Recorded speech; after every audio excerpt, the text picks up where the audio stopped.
Hello and welcome to the Gooner Talk. Back again with you guys for another show, for another episode of our Let's Talk Arsenal series, for a very different type of show in which, with the help of some fantastic photos and footage from a couple of the TGT crew, we're going to take those of you who were unable to attend the protest yesterday right into the thick of the action. The story of the animosity begins some time ago. Many previous demonstrations against the ownership have occurred, complaining about a lack of spending or care from Stan Kroenke.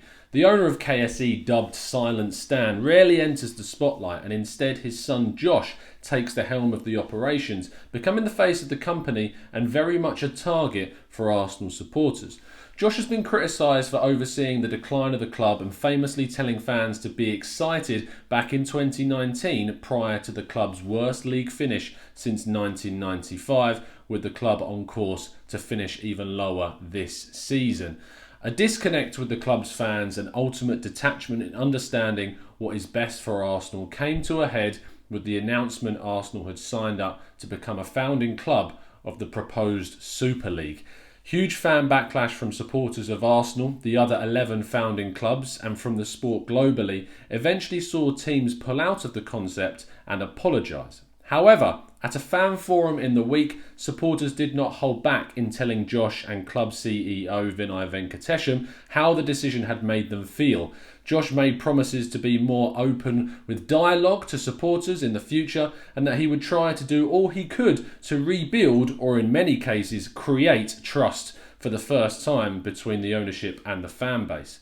Despite the apologies, the protest was not going to be stopped, and leading up to 6 p.m. on Friday, Gooners from all around began congregating outside the Emirates. Regrettably, I was unable to attend the protest due to personal reasons, but I recruited the help of two of our TGT family, with podcast regular Tom O and expert member Pablo Mira, both in attendance, taking videos and pictures throughout.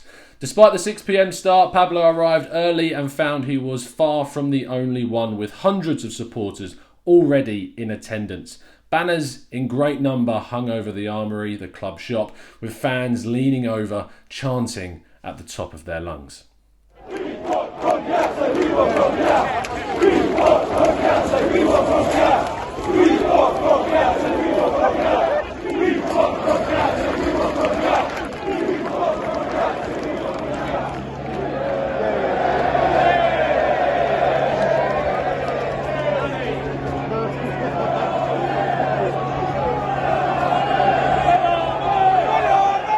As more and more fans began to enter the area outside the Armoury, the scale of numbers began to become apparent, where famously Florentino Perez claimed just 40 fans were in attendance for Chelsea's protest earlier this week. It was undeniable to see the scale of what was to come. Tom recorded a view from the top of the Armoury.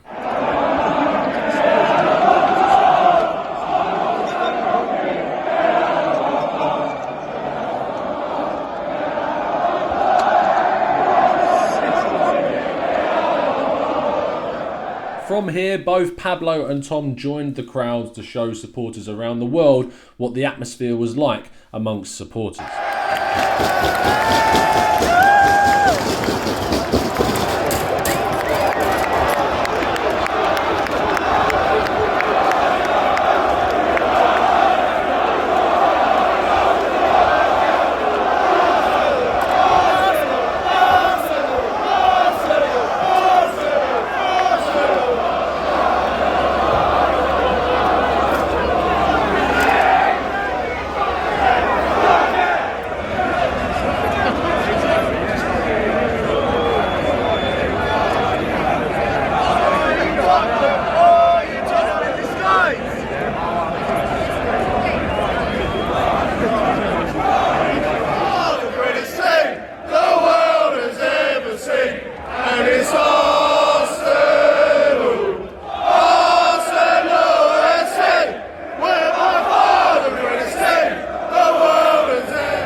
the protest was a fantastic show of unity amongst the fan base and hopefully demonstrated the level of animosity and anger which has filled so many Arsenal supporters, there was an underlying concern that the end goal would be unachievable. Previous demonstrations, whilst not as great in number, have ultimately bore little fruit.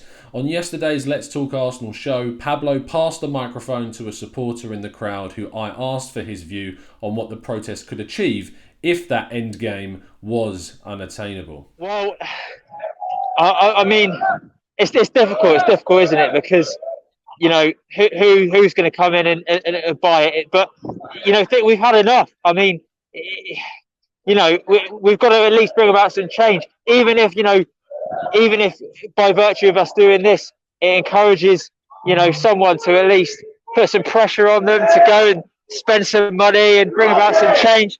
We've got to do something. We can't just keep going on like we are. We're having a terrible season. If we're out of the Europa League, it's going to be one of our worst seasons in years. So, we've got to do something, and that's why this is so important.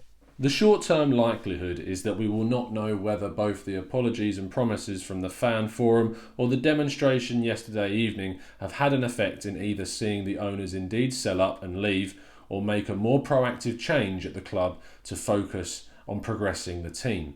I would like to give a huge thank you to both Pablo and Tom O for helping with the video. You can find their Twitter handles in the description. Please give them a follow and a kind message of thanks for helping out with today's content. This has been a different type of video, of course, to our usual stuff, but please show some support by dropping a like and subscribing to the channel if you're new. We have plenty more insightful content coming over the next few weeks, including some tactical breakdowns that have been paused and put on the side amid this Super League chaos. Our continual reaction will of course go on for the rest of the season, despite the obvious errors and mistakes and lack of care that this team seemingly has at the moment for the league games, and of course the more important, as we all know by now, Europa League fixtures, including next Thursday's match against Villarreal. We'll have the podcast, we'll have the shows and everything, so make sure you stick around for that. But it's been an absolute pleasure providing you with this look into the protest from a very personal angle, and as always, up the Arsenal.